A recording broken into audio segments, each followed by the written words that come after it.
She looks in, sticks her hand down in it.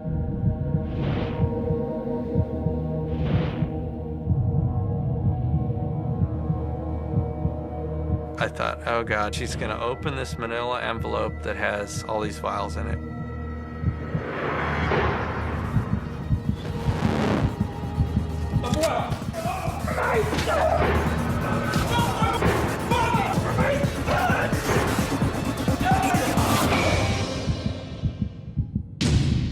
I just thank God she never opened that envelope.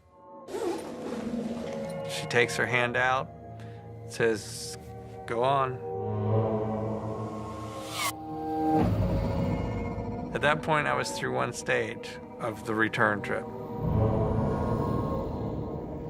I knew if I got through the Dallas airport, we were home free. We're literally running out of time.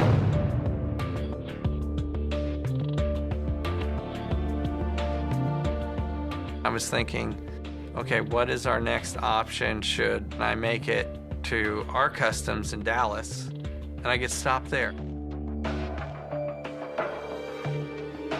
I was more worried they were gonna search me because I had flown down and back in a day.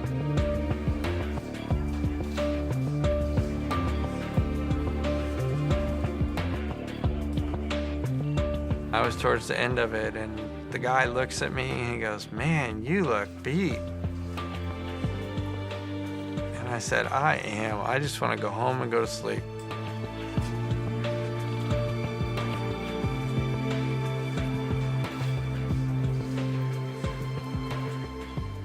And he just stamped my thing and sent me on through. It's done. I'm on my way to Steamboat.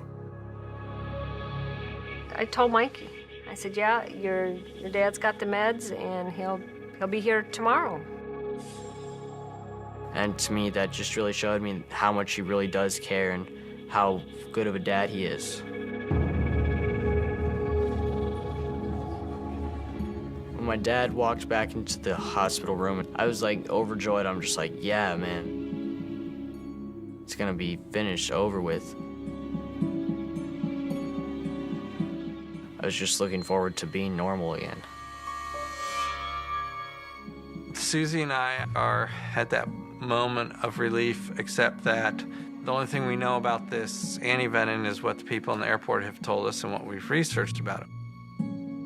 Doctor still doesn't know how Mikey's going to react to it.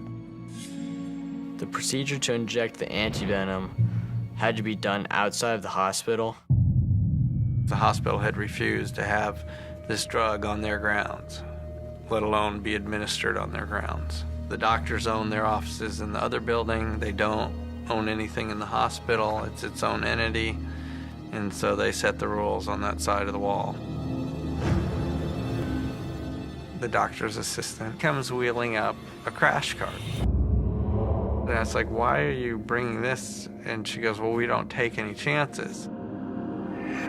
Susie and I looked at each other and she asked, are we doing the right thing?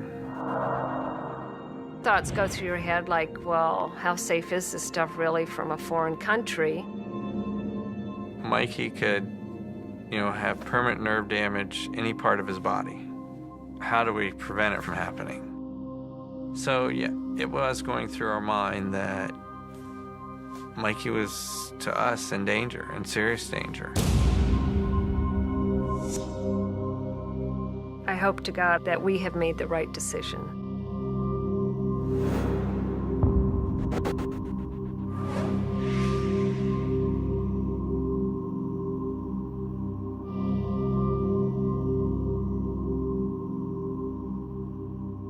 He started injecting it into Mikey, and at that point, it was a matter of waiting.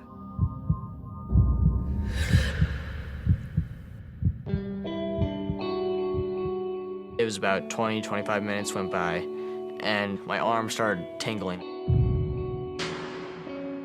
And then it went slowly down into my lower back and my legs and everything. Mikey's legs started quivering like a ripple effect, and you're like going, what is that?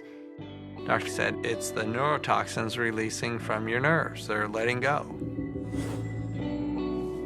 I just vividly remember the pain just slowly going away.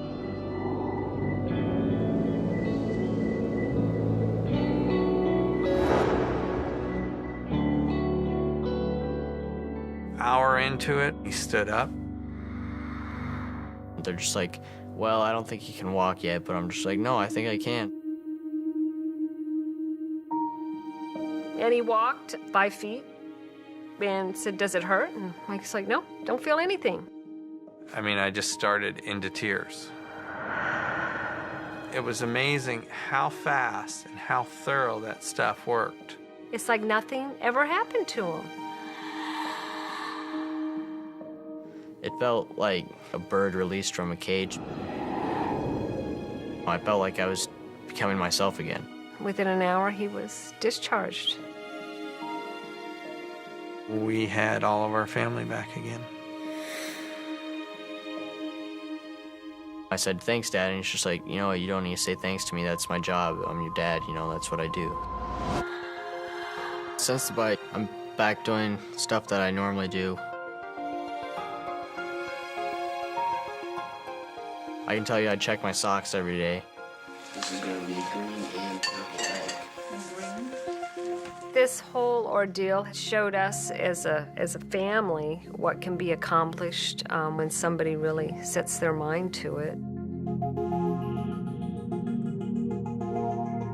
I think I'm really special to have a dad like mine.